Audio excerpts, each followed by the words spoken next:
Hello everyone. Welcome to the channel. Now in this video, I will show you and tell you how to change the ringtone on iPhone. Please subscribe to the channel.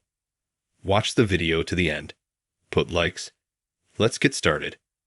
To do this, we're going to need to go into settings with you on any phone. And then we're going to scroll down to sounds and haptics. Now here, we're going to click on ringtone. And then we can select any ringtone that we want to play. Just click on it and set it.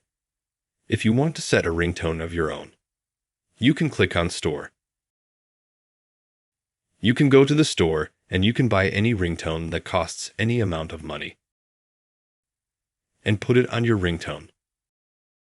That's how easy it is to change or set a ringtone on your iPhone. If you liked and found this video helpful, you can subscribe to the channel. Give a like. Thank you very much for watching. See you later. Goodbye everyone.